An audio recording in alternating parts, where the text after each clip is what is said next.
Magandang hapon. Welcome. Magandang hapon. Ako yung nag-welcome.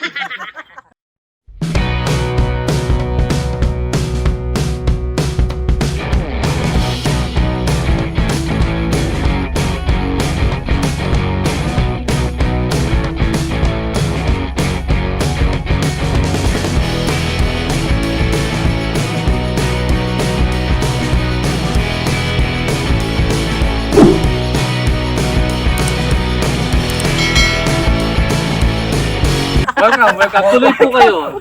Tuloy po kayo. Sir, kami po pala yung Agri-Amazing Squad. And the objective of this featuring po of the farm here in the Philippines, yung mga successful farm owner na po, and yung may mga like ganitong kagandang bukid. And you are first featured farm po ng Wow. aming vlog, and Thank you. we are also happy na tinanggap niyo po ang aming imbitasyon. Maraming pong salamat. You're always welcome in our bukid. Kaya nga, tuloy po kayo. Tuloy po kayo. Yes. So, Okay. And Sir Mike, our first question is, parang maraming nagtatanong, napakagandang pangalan ng Bukid Amara. Saan ba nagsimula ang pangalang Bukid Amara? well, basically it's a brand, no? We thought of the brand. It took us about 6 months to come up with the brand. Oh, 6 months. Oo, medyo matagal din kasi sa branding, importante kasi sa ganitong klase ng negosyo, kahit papaano ay aangat yung brand. So, but yung name Amara actually came from a flowering tree. Since nung nag-start kami, ang una talaga namin gustong gawin ni Mrs. ay flower tourism. So, nung kami ay nag-research on anong bang magandang pangalan, unang-una, ang gusto kasi namin nung dapat maikli lang yung pangalan para mabilis tandaan, yung easy name. Kaya we stick with 3-syllable branding. At Sir Mike, pwede mo ba kaming ipasyal dito sa napakagandang Bukid Amara? Pwede niyo po bang ipakilala sa amin ang mga produkto at mga pananim dito sa Bukid Amara? Yeah, so basically, ang farm namin is a flower tourism farm. So, nag-specialize kami sa bulaklak talaga. Kaya itong pinakaunahan namin is mostly Bloomfield. 2.7 hectare ito na property. 7. And then, meron kami dito production farm. And then, marami kami ito, mga edible flower tulad dito. Hindi ka talaga magugutom dito sa Bukid Amara. Everything is pwedeng pitasin. So this one is begonia. You can try it. Medyo parang ano siya, how do I say it? Maasim. Oo. So these are edible. And we specialize on this. Yeah. Maasim. So this is Sarap. maasim. Sampalok. Sarap niya ilagay yung tinigang. Parang sampalok.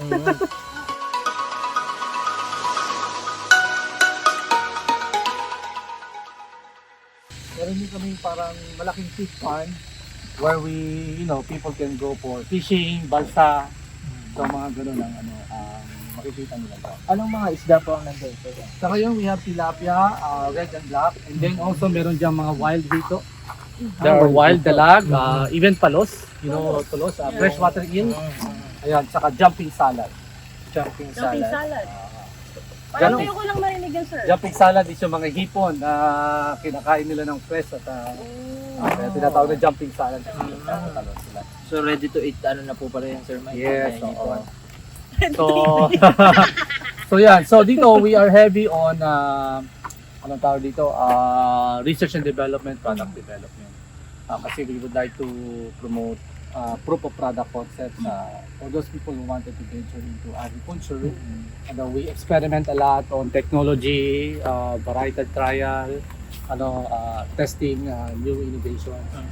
For example, you would see here a lot of strawberry, no? So this is for actually nagkabit sa kanila. Piniprepare ko lang to. So normally kasi strawberry is for the Malalagay area lang po, no? may bunga na, no? So Nice. we can have it fruit naman dito. Mhm.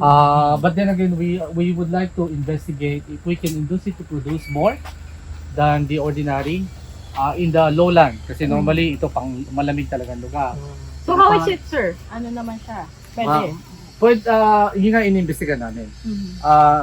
Mamumunga siya pero konti lang on its natural However, we would like to investigate kung pwede namin siyang i-induce to a productive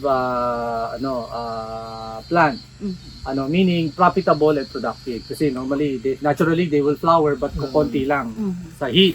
Pero pag sa mataas na lugar, malamig na lugar, they have blooms na talagang marami. So yun ang challenge. And there are two ways of doing it. One is, of course, you need to have the temperature, which we don't have.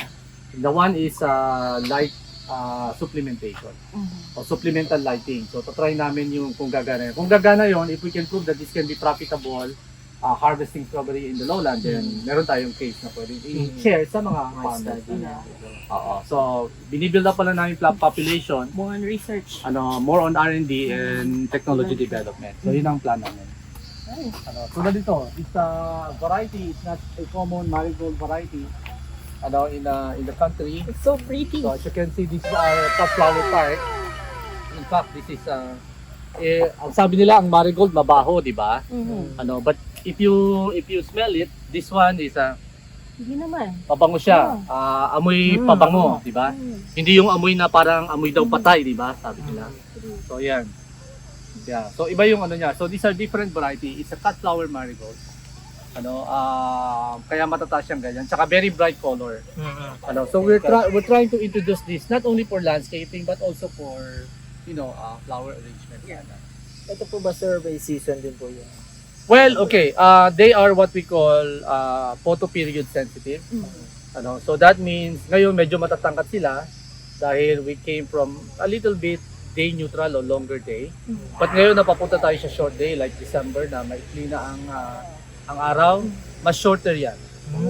Liliit Nakadepende po sila sa sila. sunlight. So, the photo period, sinasabi na. Sa day length. So, may iba't ibang yan.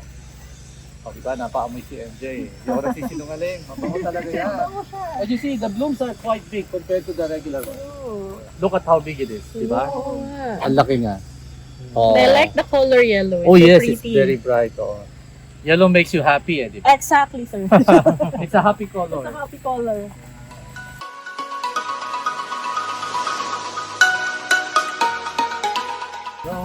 Nahiya pa. Kamay-kamay. So, since we do a lot of, tech transfer, kasi itong farm naman pa lang namin para sa ating mga young agriculturists. So, itong mga students namin, mga interns from Southern Luzon State Yung University. future ng agriculture. Say hi guys! Kawai! Ayan sila. So, graduate na sila sa internship nila. Namamasyal lang, tinikman nila yun. Congratulations, guys.